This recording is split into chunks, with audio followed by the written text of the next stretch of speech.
உங்களுக்கு யாராச்சும் கால் பண்றப்ப, அவங்களுக்கு எப்படி பிஸி அப்படின்ற மாரி வர மாரி செட் பண்றது அப்படிங்கிறத பார்க்க போறோம். பிளாக் பண்ணாம எப்படி பிஸி அப்படின்ற மாரி செட் பண்றது அப்படிங்கிறத டீட்டெயிலா பார்க்க போறோம். வீடியோ ஃபுல்லா பார்த்தீங்கன்னா எப்படின்றத தெரிஞ்சுக்கலாம். தெரிஞ்சுக்கிறதுக்கு முன்பாக சேனலை சப்ஸ்கிரைப் பண்ணிக்கோங்க. பெல் ஐகானை கிளிக் பண்ணி ஆல் அப்படின்றத செட் பண்ணிக்கோங்க.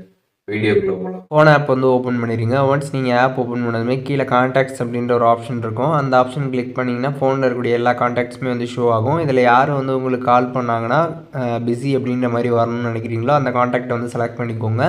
ஒன்ஸ் செலக்ட் பண்ணிட்டு அதில் கீழே டைவர்ட் டு வாய்ஸ் மெயில்னு இருக்கும். அதை கிளிக் பண்ணிடுங்க. ஒன்ஸ் அதை நீங்கள் கிளிக் பண்ணதுமே பார்த்தீங்கன்னா இந்த மாதிரி உங்களுக்கு do not route to voice mail அப்படின்ற மாதிரி வந்துடும். இந்த மாதிரி வந்ததுக்கப்புறம் பார்த்தீங்கன்னா அவங்க உங்களுக்கு இனிமேட்டு கால் பண்ணாங்கன்னா பிஸி அப்படின்ற மாதிரி மட்டும்தான் வரும். நீங்கள் எப்போ திருப்பியும் போயிட்டு இந்த செட்டிங்கை பழையபடி இருந்த மாதிரியே டைவர்ட் டு வாய்ஸ் மெயில் அப்படின்ற மாதிரி நீங்கள் வைக்கிறீங்களோ அப்போ தான் பார்த்தீங்கன்னா அது சரியாகும். ஸோ உங்களோட கான்டாக்ட்ஸில் யார் யார் உங்களுக்கு கால் பண்ணுறப்ப பிஸின்ற மாதிரி வரணும் எப்போதுமே அப்படின்னா நீங்கள் இந்த மாதிரி டைவர்ட் டு வாய்ஸ் மெயில் அப்படின்றத கொடுத்துட்டிங்கன்னா அவங்க கால் பண்ணுறப்ப எப்போதுமே பார்த்தீங்கன்னா பிஸின்னு வரும். ஸோ இதற்கு பார்த்தீங்கன்னா பிளாக் இதெல்லாம் எதுவுமே பண்ண தேவை கிடையாது. ஜஸ்ட் இந்த ஒரு ஆப்ஷன் நம்ம எனேபிள் பண்ணுறது மூலியமாகவே அந்த பிஸி அப்படின்ற மாதிரி நம்ம காலில் க்ரியேட் பண்ணிக்க முடியும். இந்த வீடியோ உங்களுக்கு யூஸ்ஃபுல்லாக இருந்துச்சுன்னா லைக் பண்ணிடுங்க. இதில் எதுவும் டவுட் இருந்துச்சுன்னா கண்டிப்பாக கமெண்ட்ஸில் மென்ஷன் பண்ணுங்கள். எல்லாருக்குமே ரிப்ளை பண்ணுறேன்.